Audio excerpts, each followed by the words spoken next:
شکر کی ڈیفینیشن بھی لوگوں کو نہیں پتا. یقیناً ایک تو زبانی شکر ہے، یا اللہ تیرا شکر، الحمدللہ، مالک تیرا احسان، اٹس اوکے.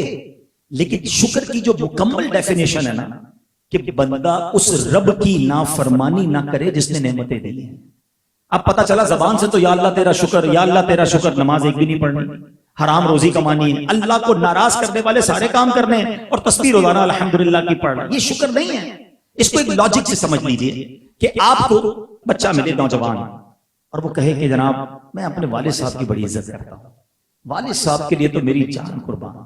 اب جو مجھے سکھایا میرے ابو نے سکھایا، ابو میرے محسن، میرے مینٹور. آپ کہیں یار ماشاءاللہ کتنا فرما بردار بچہ ہے، والد صاحب کا کتنا ذکر کرتا ہے، یقیناً یہ تو والد کی بڑی خدمت کرتا ہوگا. تھوڑے دنوں کے بعد آپ کی اس کے والد سے ملاقات ہو جائے اور آپ اس کو کہیں یار آپ کے بیٹے سے ملاقات ہوئی، وہ تو ہر تھوڑی دیر بعد آپ ہی کی بات کرتا ہے. تو والد کا ایک نمبر کا جھوٹا ہے، میری تو ایک بات نہیں مانتا، میں جو کہوں اس کا الٹا کرتا ہے. جب بھی کس کام کرنے کا بولوں وہ کرتا نہیں، جس کا منع کروں وہ کر رہا ہوتا ہے.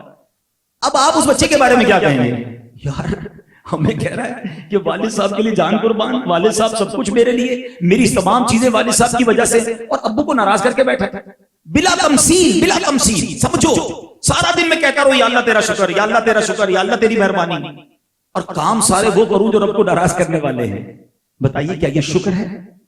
شکر ہے ہی یہی کہ میں وہ کام نہ کروں جس سے میرا رب ناراض ہو جائے. میرا رب نے مجھے جو کرنے کو کہا میں وہ کروں، جس سے منع کیا میں اس سے رک جاؤں. یہ پریکٹیکل شکر ہے. اور ایک بات یاد رکھیے گا کہ جب شکر کا لیول ڈاؤن ہوتا ہے نا، جب شکر نہیں ہوتا اور ناشکری شروع ہو جاتی ہے نا، تو پھر معاملہ الٹا ہونا شروع ہو جاتا ہے. پھر نعمتوں کو زوال لگنا شروع ہو جاتا ہے، پھر بڑی بگڑنے شروع ہو جاتی ہے. اللہ کریم جب چاہے وہ دینے والا وہی ہے نا، وہ جب چاہے لے لیتا. ہم نے، آپ بزرگ بیٹھے یہاں پر، مالداروں کو کنگال ہوتے دیکھا ہے، شہرت والوں کی شہرت جاتے دیکھی ہے، پل میں بندے کو کہتے ہیں تخت سے تختے پہ جاتے دیکھا. یہ سب کیسے ہوتا ہے؟ اللہ کی لاٹھی بے آواز ہے، یاد رکھنا.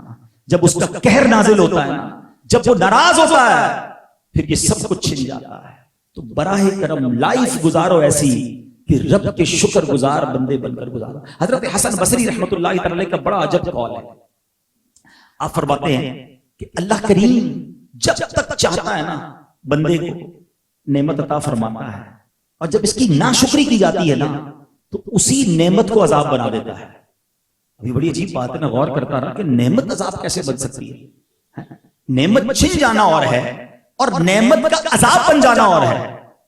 تو پھر اب ذرا غور کریں. علماء سے پوچھا کہ دیکھیں مال تو نعمت ہے نا، غریب آدمی کو پیسے مل جائیں تو بہت بڑی نعمت ہے، لیکن ہم نے دیکھا کہ یہی مال بہت سو کے لیے زحمت بن جاتا ہے، پریشانی کا باعث بن جاتا ہے، جان جانے کا خوف بن جاتا ہے، مال ڈوبنے کی ٹینشن میں ہوتا ہے، اس کو نیند چلی جاتی ہے. اولاد تو بہت بڑی نعمت ہے نا، بے اولاد ساری زندگی دعا کرتا ہے یا اللہ اولاد دے دے، مگر بہت سو کو دیکھا کہ اس کی اولاد ہی اس کے لیے بہت بڑی زحمت بنی ہوئی ہے. ماں باپ کو مار کے گھر سے نکال دیتے ہیں، ماں باپ کو اتنا پریشان کرتے کہتے تو پیدا ہی نہ ہوتا تو اچھا تھا. اولاد ہی زحمت بنا دی گئی، شکر ادا نہیں کیا. زوجہ، بیوی، رشتہ، شادی بہت بڑی نعمت ہے. خوش نصیب ہوتے ہیں جن کے رشتے ہوتے ہیں، مگر ہم نے ایسا بھی دیکھا کہ پرسکون لائف تھی، مگر شادی کے بعد وہ گھر ہی عذاب کا ٹکڑا بن گیا. یہ کیا ہوا؟ بیوی زحمت کیسے ہو گئی؟ اب غور کرتے جائیں کہ کہیں نعمتوں کی ناشکری تو نہیں ہو رہی. ہم جو اللہ تعالیٰ، اچھا ایک بڑا عجب کمال ہے، بڑا دل دکھتا ہے اس بات کو کرتے ہوئے کہ جب ہمیں نعمت ملتی ہے نا، ہم نے سیلیبریشن کا نام اللہ کی نافرمانی کے ساتھ ٹیگ کر دیا ہے. بچہ پیدا ہوا نعمت ہے، برتھ ڈے میں کیا کرنا ہے؟ اللہ کو ناراض کرنا ہے. بچہ بڑا ہوا اس کے بعد اس کی برتھ ڈے کرنی ہے، اب اس کے بعد کیا کرنا ہے؟ سیلیبریشن کرنی ہے، اللہ کو ناراض کرنے والے کام کرنے ہیں. اب آ گئی شادی، شادی میں کیا کرنا ہے؟ ہر وہ کام کرنا ہے جس سے رب نے ناراض ہونا ہے. اچھا خاصا نیک نمازی، اس کے گھر میں ڈول تماشے، ناچ گانے، آتش بازی، جوا، شراب. ارے بولو کیا کرنا ہے؟ کون سا فنکشن ہے جو ہم نے نہیں کرنا جس سے رب ناراض ہو؟ Every celebration. خدا کی قسم دل پر ہاتھ رکھ کر سوچو کہ رب تمہیں دیے جا رہا ہے اور تم اسے ناراض کیے جا رہے ہو. At every blessing. عقل کیا کہتی ہے کہ مجھے رب دے تو میں رب کو اور راضی کروں، سجدے پڑھاؤں، صدقے پڑھاؤں، دعائیں کروں کہ یا اللہ تو نے اولاد دی، تو نے میرے بچے کو عزت دی، تو نے آج میرے گھر میں میرے بچوں کی شادی کروا دی.